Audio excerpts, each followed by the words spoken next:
అనువుగాని చోట నధికుల మనరాదు కొంచెమగుట ఎల్ల గొదువగాదు కొండ ఎద్దమందు గొంచెమై ఉండదా విశ్వదాభిరామ వినురవేమ. ఈ వేమన పద్యం చాలా మంది వినే ఉంటారు. మనకు అనుకూలంగా లేని చోట బిల్డప్ ఇవ్వొద్దని వేమన ఏనాడో చెప్పాడు. అణకువుగా ఉన్నంత మాత్రాన మన గొప్పతనం తగ్గిపోదని బోధించాడు. విశ్వగురువుగా కొనియాడుతున్న భారత్ ఈ వేమన పద్యాన్ని తూచా తప్పకుండా పాటిస్తోంది. పశ్చిమాసియా సంక్షోభంలో పాకిస్తాన్ మిరిసిపడుతున్నా భారత్ మాత్రం సైలెంట్ గా తన పని తాను చేసుకుంటోంది. యుద్ధాన్ని ఆపుతా, శాంతిదూతను అవుతా, అంతర్జాతీయంగా ఖ్యాతిని గడిస్తా, నోబెల్ కొట్టేస్తా అంటూ పాకిస్తాన్ బీరాలు పలికింది. చివరికి బొక్కబోర్లా పడింది, పరువు పోగొట్టుకుంది. పశ్చిమాసియాలో జరుగుతున్న యుద్ధాన్ని ఆపేందుకు పాకిస్తాన్ మధ్యవర్తిగా బయలుదేరింది. నిజానికి పాకిస్తాన్ మధ్యవర్తిత్వం గురించి మొదటి నుంచి ఇరాన్ సందేహిస్తోంది. ఎందుకంటే పాకిస్తాన్ అనేది అమెరికాకు అత్యంత సన్నిహిత మిత్రదేశం. నాన్ నాటో మిత్రదేశంగా పాకిస్తాన్ను అమెరికా భావిస్తోంది. అమెరికా చెప్పిన గలీజ్ పనులన్నీ చేయడానికి ఏమాత్రం పాకిస్తాన్ సందేహించదు. పైగా ఉగ్రవాద దేశం, మాట మీద నిలబడే దేశం అస్సలు కాదు. అలాంటి దేశంతో చర్చలకు ఇరాన్ వెనకాడింది. కానీ ఇజ్రాయెల్ను వ్యతిరేకిస్తుందన్న ఒకే ఒక్క కారణంతో పాకిస్తాన్ మధ్యవర్తిత్వానికి ఇరాన్ అంగీకరించింది. చర్చల్లో ఇరాన్ తమ ప్రాధాన్యతలను ముందే క్లారిటీగా వెల్లడించింది. హార్మోజ్ అణు కార్యక్రమాలు తప్ప దేనికైనా రెడీ అని ఇరాన్ క్లియర్ కట్గా చెప్పేసింది.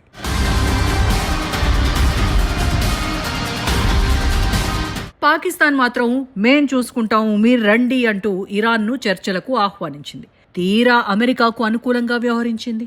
ఒక రకంగా చెప్పాలంటే డీలుకు ఒప్పుకుంటావా లేదా అంటూ ఇరాన్ను బెదిరించే ప్రయత్నం చేసింది. సౌదీ అరేబియాతో కుదుర్చుకున్న రక్షణ ఒప్పందాన్ని పాక్ ప్రస్తావించింది. 2025 సెప్టెంబర్ 17న రియాద్లో పాకిస్తాన్, సౌదీ అరేబియా మధ్య strategic mutual defence agreement SMDA ఒప్పందం కుదిరింది. ఈ ఒప్పందంపై సౌదీ crown prince Mohammed bin Salman, Pak ప్రధాని షహబాజ్ షరీఫ్ సంతకాలు చేశారు. ఈ ఒప్పందం ఏంటంటే సౌదీ అరేబియాపై ఏ దేశమైనా దాడి చేస్తే రక్షణగా పాకిస్తాన్ వెళుతుంది. ఈ రెండు దేశాలు కలిసి సౌదీ శత్రువుపై యుద్ధానికి దిగుతారు. ఇప్పుడు ఈ ఒప్పందాన్ని ఎందుకు పాకిస్తాన్ ప్రస్తావించింది? శాంతి ఒప్పందం కుదుర్చుకోకపోతే మళ్లీ యుద్ధం కొనసాగుతుంది. యుద్ధం కొనసాగితే సౌదీపై ఇరాన్ దాడి చేస్తే ఊరుకోమని పాక్ వార్నింగ్ ఇచ్చింది. శాంతి ఒప్పందం కుదుర్చుకోకపోతే రెండు వైపుల నుంచి యుద్ధాన్ని ఎదుర్కోవాల్సి ఉంటుందని బెదిరించింది. అగ్రదేశం అమెరికానే ఎదిరించిన ఇరాన్ పిల్లబచ్చ పాకిస్తాన్ బెదిరిస్తే ఎందుకు బెదురుతుంది? యుద్ధంలోనే చూసుకుందామని ఇరాన్ తేల్చి చెప్పింది. శాంతి దూత అవతారం ఎత్తాలనుకున్న పాకిస్తాన్ కలలు కాస్త కల్లలు అయ్యాయి. ఆ తర్వాత ఇరాన్ పై అమెరికా మళ్లీ బెదిరింపుల పర్వాన్ని మొదలుపెట్టింది. పాకిస్తాన్ ఆడిన గేమ్ కు మాత్రం ఎండ్ కార్డ్ పడింది.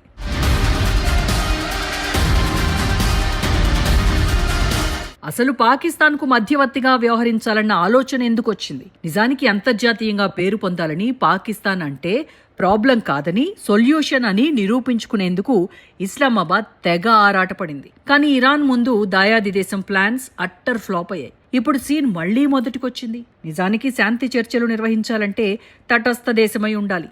దానికి తోడు రెండు శత్రు వర్గాలను ఒక తాటిపైకి తెచ్చే స్థాయి, సామర్థ్యం ఉండాలి. అంతేకాదు రెండు దేశాలను ఒప్పించే సామర్థ్యం కూడా ఉండాలి. అలాంటి లక్షణాల్లో పాకిస్తాన్కు ఒక్కటి కూడా లేదు.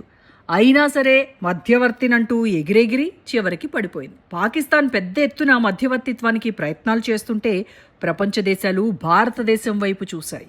మధ్యవర్తిత్వం వహించి యుద్ధాన్ని ఆపడం అనేది భారత్కు ఒక సువర్ణ అవకాశం. అలాంటి అవకాశాన్ని ఎందుకు జారవిడుచుకుంది అంటూ చర్చ మొదలైంది. నిజానికి పశ్చిమాసియా యుద్ధం మొదలైన నాటి నుంచి భారత్ తటస్థంగా ఉంది. ఇరాన్ యుద్ధమే కాదు, ఇప్పటికీ యుక్రెయిన్, రష్యా మధ్య కొనసాగుతున్న యుద్ధమైనా, భవిష్యత్తులో వచ్చే సంఘర్షణలైనా భారత్ మాత్రం తటస్థ వైఖరిని అవలంబిస్తుంది. యుద్ధంలో పోరాడే ఏ పక్షానికి అనుకూలంగా, మద్దతుగా వ్యవహరించదు. యుద్ధ బాధిత దేశాలకు మాత్రం తమ వంతు సాయం అందించేందుకు భారత్ తప్పకుండా ముందుకొస్తుంది. గాజా యుద్ధాన్నే తీసుకోండి. 2023 అక్టోబర్ 7న ఇజ్రాయెల్పై హమాస్ చేసిన దాడిని ఉగ్రదాడిగానే భారత్ పేర్కొంది.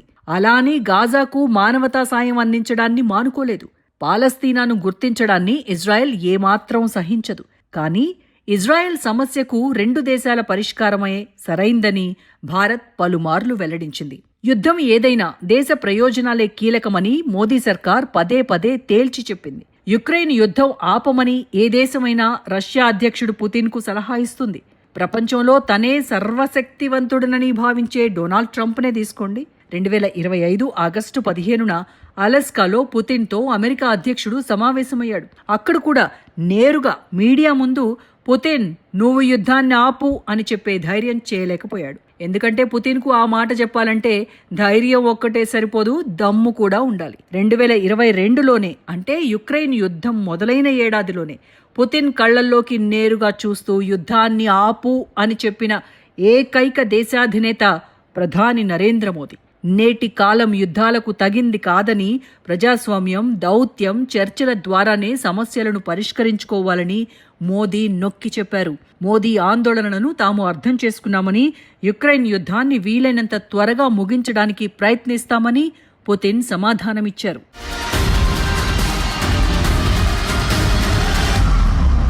నిజానికి యుక్రెయిన్ యుద్ధాన్ని ముగించేలా మధ్యవర్తిత్వం వహించమని భారత్ను చాలా దేశాలు కోరాయి. అందుకు భారత్ కూడా ఓకే అంది. కానీ యుక్రెయిన్ మిత్ర దేశాలు మాత్రం ముందుకు రాలేదు. అందుకు కారణం ఉంది. రష్యా నుంచి భారత్ పెద్ద ఎత్తున అప్పట్లో చమురును కొనుగోలు చేయడం మొదలుపెట్టింది.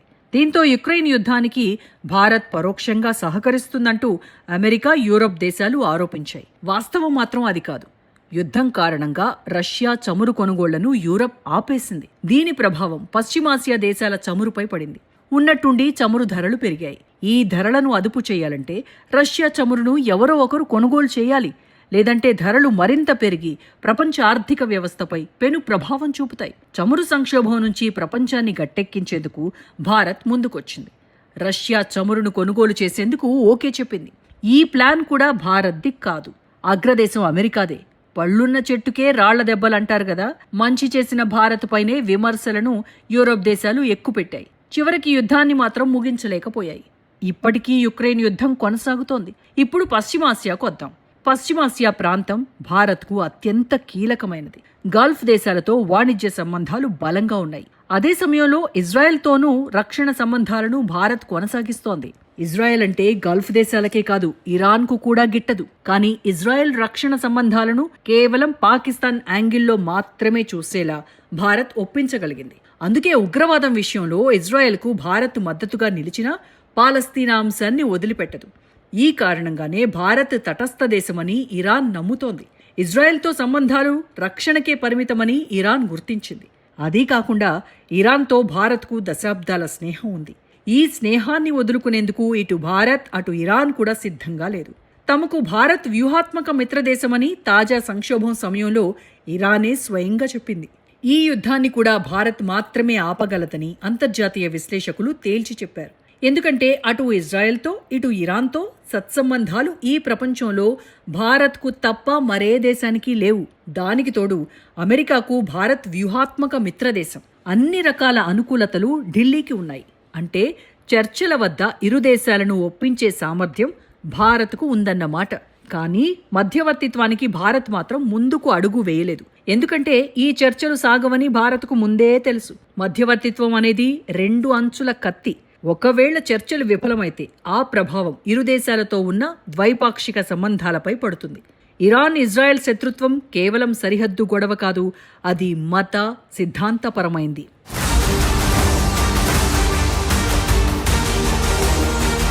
ఇజ్రాయెల్, ఇరాన్ దేశాలు ఉనికికి సంబంధించిన పోరాటం చేస్తున్నాయి. ఇలాంటి సంక్లిష్ట సమస్యలో వేలు పెట్టి ఏదో ఒక దేశానికి వ్యతిరేకంగా నిర్ణయం తీసుకోవాల్సి వస్తే దశాబ్దాల దౌత్య నీతి దెబ్బతినే అవకాశం ఉంది.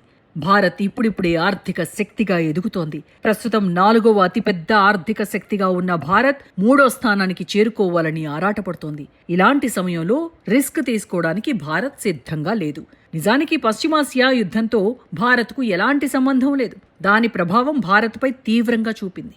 అలాంటిది ఏదో ఒక దేశానికి వ్యతిరేకంగా మారేందుకు భారత్ ఇష్టపడటం లేదు. పైగా భారత్కు ఇజ్రాయెల్ ఎంత ముఖ్యమో ఇరాన్ కూడా అంతే ముఖ్యం. మధ్య ఆసియాలో భారత్ అడుగుపెట్టేందుకు చాబహార్ పోర్ట్ చాలా కీలకం. ఇది ఇరాన్కు చెందిన పోర్ట్. దీన్ని భారతే నిర్వహిస్తోంది. అంతేకాకుండా భారత ఇంధన అవసరాలకు ఇరాన్ నుంచి చమురు దిగుమతి చేసుకునే అవకాశాలు కూడా ఉన్నాయి. అందుకే ఈ రెండు దేశాలను బ్యాలెన్స్ చేయడానికే భారత్ మొగ్గు చూపుతోంది.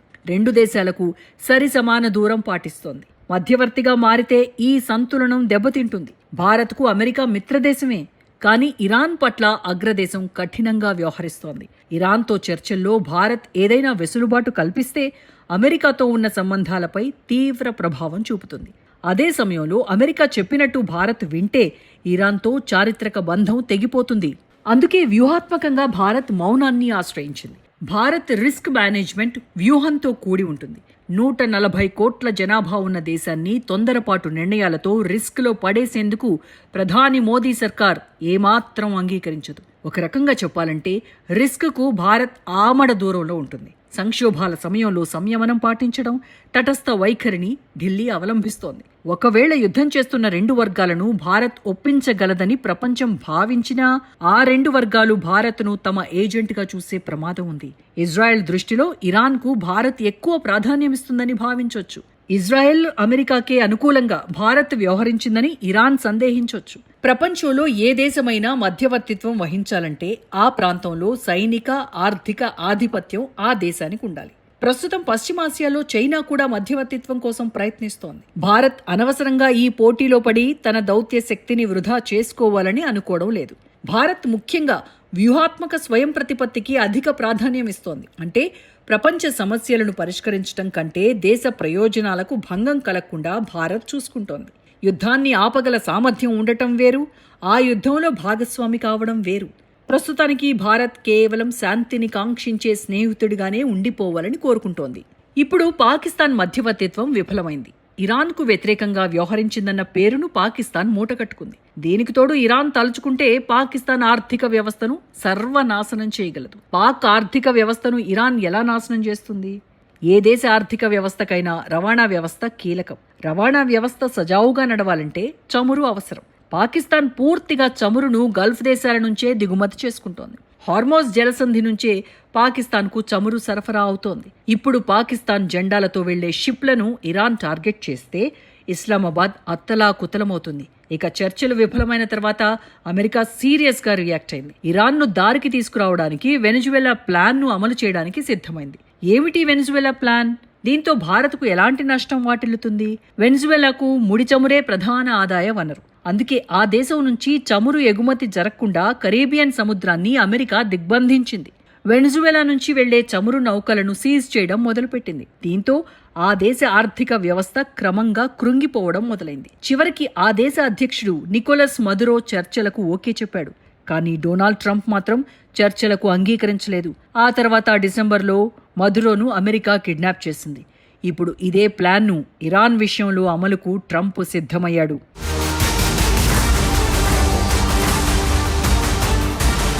ఇరాన్ తీర ప్రాంతంలోకి ఇతర దేశాల నౌకల రాకపోకలను అమెరికా అడ్డుకుంటోంది. ఒక రకంగా ఇరాన్ను అమెరికా దిగ్బంధించింది. దీంతో ఇప్పుడు 15 రోజుల కాల్పుల విరమణ ఒప్పందంపై నీలి నీడలు కమ్ముకున్నాయి. అంతర్జాతీయ మార్కెట్లలో ఇప్పటికే చమురు ధరలు భగ్గుమంటున్నాయి. ఇప్పుడు ఇరాన్ను బ్లాక్ చేయడంతో మరోసారి అమెరికా తీసుకున్న నిర్ణయంతో చమురు ధరలు విపరీతంగా పెరిగే ప్రమాదం ఉంది.